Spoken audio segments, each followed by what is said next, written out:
Sobat Pariwisata, di video kali ini kita akan mengulik lebih dalam mengenai Masjid Patok Negoro Melangi. Nah, tapi sebelum itu kita bakal ajak kamu buat lihat keindahan masjidnya. Ditonton sampai habis ya.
Bismillahirrahmanirrahim. Assalamualaikum warahmatullahi wabarakatuh. Waalaikumsalam warahmatullahi wabarakatuh.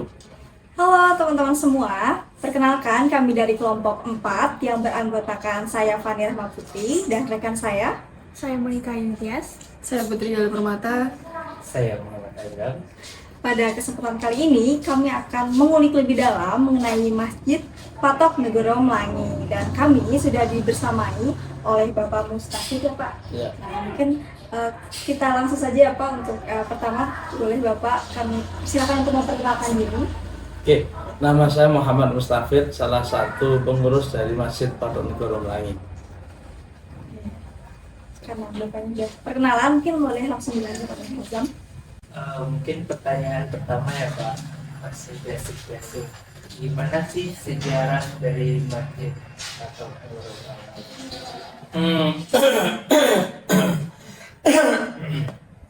Jadi gini, sejarahnya sejak perjanjian Giyanti tahun 1755 itu kan kerajaan Islam Mataram terpecah, dibelah. Jadi Keraton Yogyakarta dan Kasunanan Surakarta. Nah, kemudian yang diangkat jadi Hamengkubuwono yang pertama adalah Pangeran Mangkubumi. Nah, Mbah Genuma itu merupakan kakak dari Pangeran Mangkubumi. Nah, kemudian mereka berdua berbagi tugas. Yang satu memimpin keraton, yang satu bergerak pada bidang dakwah, menceritakan masyarakat dan bergerak masyarakat. Nah, karena menyerahkan kepemimpinan ke keraton, kemudian diberi hadiah dalam bentuk tanah perdikan. Nah, disuruh untuk milih dan seluas lonceng beduk itu dibunyikan. Nah, akhirnya Mbah Genuman berkeliling dan kemudian sampailah Melangi ini. Nah, dimulailah era baru Melangi ketika beliau babat alas di Melangi. Nah, Melangi sendiri itu berasal dari kata meleng-meleng ambune wangi. Meleng-meleng itu ketika dicari, dan kenapa milik sini itu dari jauh kelihatan bercahaya. Nah, wangi itu ketika didatangi itu berbau harum. Nah, yang kedua, Melangi juga berasal dari kata mulangi. Nah, mulangi itu dari kata mulang, karena mayoritas orang Melangi itu kerjaannya mengajar ngaji. Nah, sehingga lewat proses sejarah mungkin dari Mulangi menjadi Melangi. Begitu. Nah, kurang lebih seperti itu. Nah, kemudian juga Mbah Kiai Mbah Nur Magud diberi tugas untuk membangun Masjid Patok Negoro. Nah, dibangunlah Masjid Patok Negoro. Yang dikasihkan di kawasan sini. Iya, yang di sini ini. Nah, yang di sini. Ini masih asli dari dulu bentukannya. Bentuknya seperti itu, tapi itu sudah rehab. Ada yang dilihat, tapi bentuknya seperti itu. Mungkin selanjutnya itu tentang di wilayah dekat Masjid Patok Melangi ini, potensinya apa aja nih Pak, sebagai mungkin dari atraksi wisata religi gitu. Ada kesenian dan ada living tradition yang masih hidup dan akrabi oleh kaum muda juga. Dan ada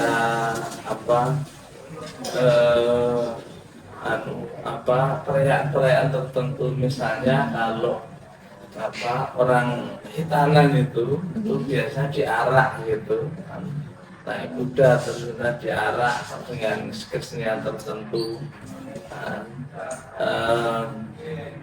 Kemudian juga ada di sini banyak sekali sebenarnya potensi wisatanya, mulai dari tadi pesantrennya juga ada 11 pesantren di sini. Kemudian ada juga kuliner yang khas Melangi. Kemudian ada juga tradisi-tradisi yang masih hidup di Melangi. Ada juga konveksi yang digeluti oleh masyarakat Melangi. Kalau yang event Kitanan itu biasanya disebarluaskan gitu Pak? Enggak sih, itu hanya masyarakat sekitar aja. Kalau yang untuk menarik kayak masyarakat dari luarnya itu sendiri? Ini gini, jadi di Melangi itu belum tersentuh ya Oh, konsep pariwisata. Jadi orang ke Melangi ini untuk ziarah, kebanyakan ziarah. banyak berziarah. Nah, yang yang pulang pergi ya, Iya. pergi pulang itu untuk ziarah. Tapi kalau untuk yang menuntut ilmu, yang menetap ya mereka di satu ada di Melangi. Iya, kalau ziarah itu di sini enten makam siapa sih nih Pak? Ada Mbah Kenuliman, kemudian ada dari keluarga keraton itu juga ada. ada. Nah, tapi ya hampir 100% ya orang ziarah ke sini ke Mbah Kenuliman. Selanjutnya saya mau tanya Pak, untuk fasilitas-fasilitas apa aja yang bisa kita dapatkan di khususnya di Masjid Patok Negoro? Kalau di Masjid Patok Negoro standar, jadi di sana, tapi di sana juga ada semacam joglo gitu, tempat bisa digunakan untuk menginap. Ada toilet yang sudah cukup memadai. Kemudian di luar masjid itu juga ada food court itu ketika ke sini kan tadi yang di kanan jalan itu di situ juga ada WC umum, kemudian di sepanjang jalan itu juga ada sekian toko, dan ada toko yang juga macam-macam itu. Kemudian ada tempat parkir ketika mau masuk ke Melangi itu sebelah kiri ya, kalau dari timur itu cukup luas gitu. Berarti Ada homestay-nya juga, ya, ada warga yang mendirikan homestay. untuk parkir sendiri berarti aman ya Pak kalau bus? Bis aman, cukup. Mau 10, 20 masih bisa. Oh, Untuk tempat sholatnya yang di dalam itu apakah dipisahkan atau Biasanya iya putra dan putri dipisahkan. Terus selanjutnya mungkin menambahkan dari pertanyaan saya terkait dengan akses menuju masjid. Untuk menuju masjid ini seperti apa gitu? Apakah sudah layak untuk bis masuk dan segala macam? Eh, Tadi bisa dilihat ya, jadi akses transportasinya atau jalannya cukup bagus, Mudah dijangkau. terutama dari ring road itu masuk langsung sampai gitu. Cuman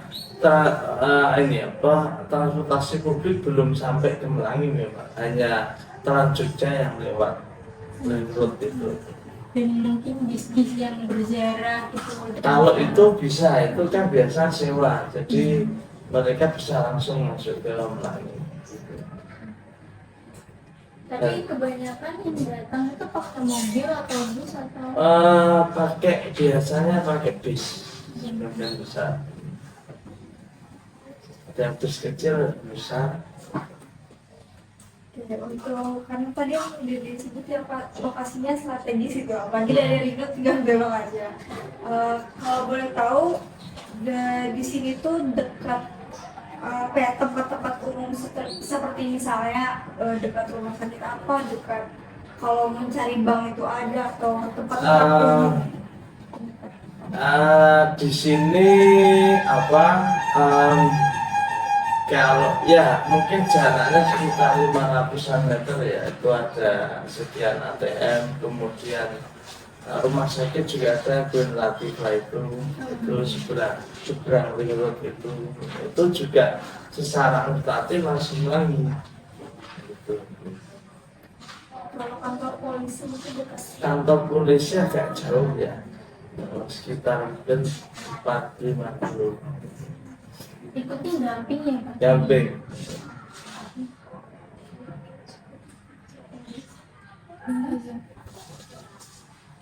Yang lagi? mungkin selanjutnya itu gimana sih eh, pengelolaan sumber daya manusianya? Maksudnya? Yang menerima tamu atau yang mengarahkan Itu tamu. belum ada kalau untuk konteks wisata. Jadi orang ziarah ya langsung aja Datang aja gitu. datang aja gitu. Berarti nggak ada yang nggak menjamu. Ada, kadang-kadang ada, tapi apa menerima tamu aja untuk meneruskan itu ada petugasnya gitu.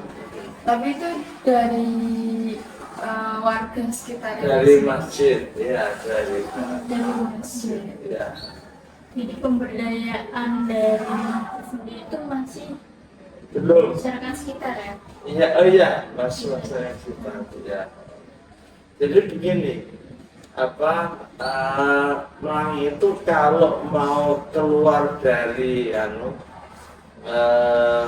captain marketnya, atau ziarah, maka perlu didesain satu setiap paket wisata untuk masyarakat yang datang bukan semata-mata untuk ziarah, tapi untuk menikmati cultural tourism itu juga. Berarti kalau mau langsung ke makamnya bisa kan? Bisa langsung, nggak perlu dibantu. Jadi masih alam, karena itu memang tujuannya ziarah. Itu. Nah kalau misalnya paket wisata itu kan nanti ketika datang nanti kalau mereka nginap nanti bisa kerja dulu di homestay, kemudian menikmati kulinernya, kemudian menikmati keseniannya. Tapi kelompok masyarakat kecil itu udah terbentuk itu misalnya ada namanya, Pak Darus sudah ada. boleh diceritakan nggak waktu kemarin ada di Pokped itu ada jabatan apa gitu? Saya kebetulan bukan pengurus, jadi nggak begitu tahu soal Pak Darus ya. Tapi sudah ada gitu. Sudah ada. Berarti kalau Bapak ini sebagai apa nih, Pak? Saya sebagai, jadi gini, struktur kepengurusan masjid kita ada dua. Satu semacam legislatifnya gitu, jadi namanya Dewan Kiai, itu pengambil kebijakan. Kemudian ada Dewan Tanfir. Dewan Tanfir itu kayak takmir itu, ada ketua, ada sekretaris, ada bendara. Nah saya di salah satu Dewan Kiai. Berarti itu Bapak sendiri atau ada rekan-rekan yang Ada rekan yang lain. Selanjutnya untuk ini Pak, ada bukti fisik sertifikasi aja yang dimiliki masjid. Ya Melangi sudah diterima sebagai cagar budaya. Itu udah ada kebijakannya, ada kebijakan dari Pemprov itu kebijakan cagar budaya untuk DJ malah namanya. itu dari tahun berapa Pak itu? Ya, mungkin 2 tahun yang lalu ya, 2 tahun 3 tahun yang lalu. Untuk selanjutnya mungkin dari awal nih Pak, lulusan kali ini kan kita udah menjelaskan bahwa ada makan dan juga ada masjid. Nah, kira-kira alur wisatawan ini seperti apa? Apakah dia akan ke masjid Ya, belum disusun. Oh, belum disusun. Belum ada itu, jadi orang ziarah ya langsung datang aja gitu, nggak ngarahin gitu. Nah kalau misalnya disusun dengan baik pakai wisata kan bisa dibuat Mungkin untuk rangkaian kedepannya acara itu mestinya iya. ya sudah ada rencana ya Pak. Keinginan ada. Keinginan. Nah itu makanya pariwisata mestinya menunjukkan orang PKL dan masyarakat menyusun paket wisata seperti itu. Kalau gitu Pak, kan tadi wisatawan atau peziarah boleh langsung masuk Pak. Nah itu apakah ada, misalnya diterima dulu kan Pak, terus dikasih tahu aturan-aturan yang Nggak ada, langsung aja. Ya paling di sini tamu, nah itu masuk. Kecuali misalnya tamunya ada request, bisa nggak nanti kita di ada tour guide dari Melangi gitu untuk menjelaskan tentang sejarah Melangi, sejarah masjid gitu.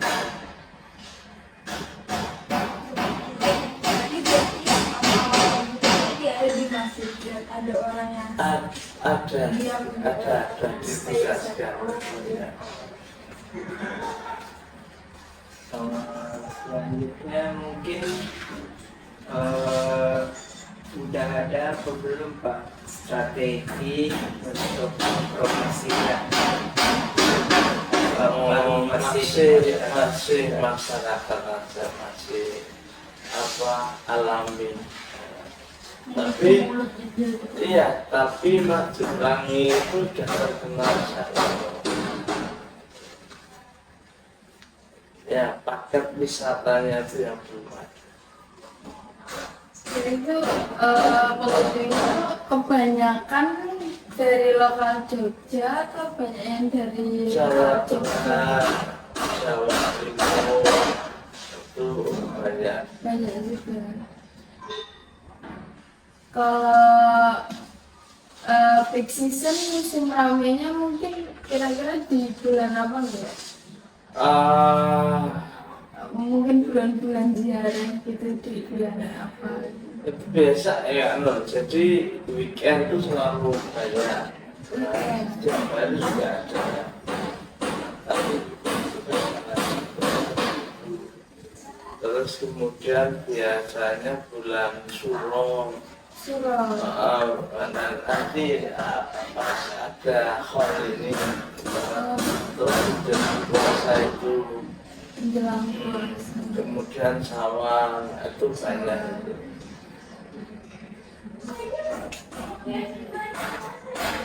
untuk kegiatan yang ada di yang biasa dilaksanain di Di masjid yang jelas itu BSBI dan hari besar Islam itu selalu ada muludan sebenarnya. Nah, itu yang paling ramai itu muludan itu. Yang lainnya ada Isra Mi'raj dan lain sebagainya itu biasa. yang mingguannya juga ada. Kalau yang tiap hari itu ada ngaji ya, untuk para kasepuan tiap ba'da maghrib sama ba'da subuh.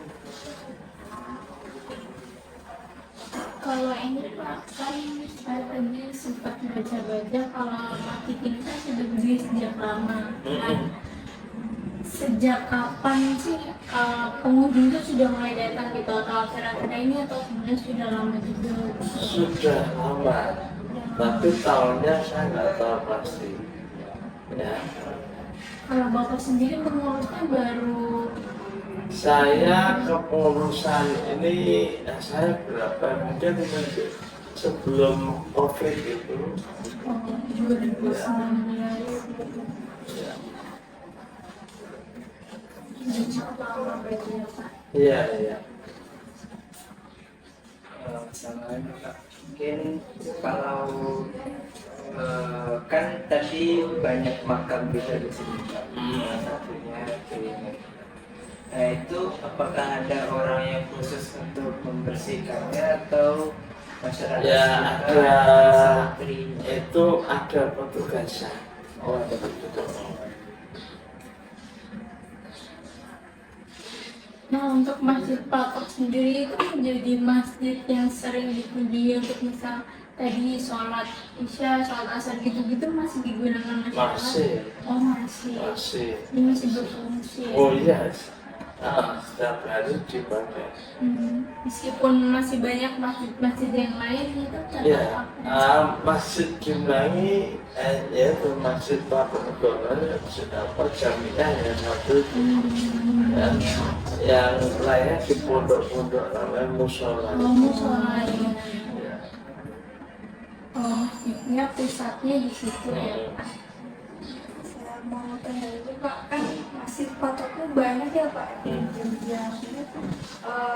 Hubungan atau itu Selama ini hanya silaturahim belaka aja, jadi belum ada semacam kolaborasi antara Masjid Patok Negoro.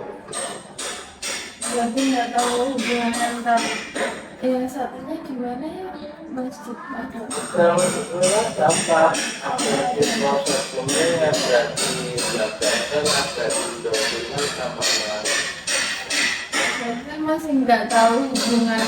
Ya, boleh tahu sih, tapi artinya belum ada program yang kolaboratif antara kedua masjid itu. Kalau untuk sejarahnya gimana? Ya, mereka punya sejarah sendiri. Yang jelas karena Wangsa Kuno itu yang mendirikan putranya Raden Sultan. Berarti masih dari Simbang itu Iya, yang mendirikan. Iya. Ini yang pertama Pak. Mestinya ya. Ayo.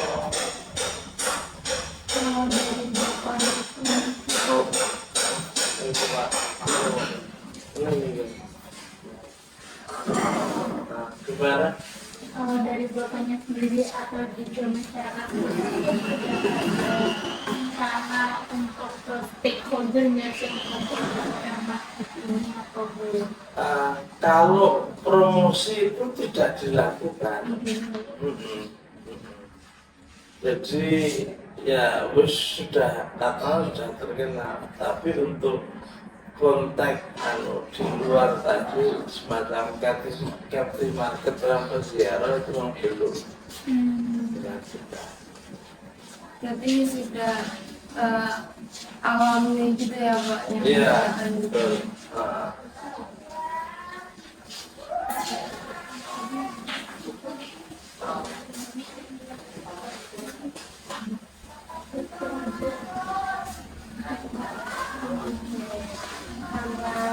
kita sudah cukup lumayan panjang ya untuk mengulik mengenai Masjid Patok Negoro Melangi ini, dan kami cukupkan.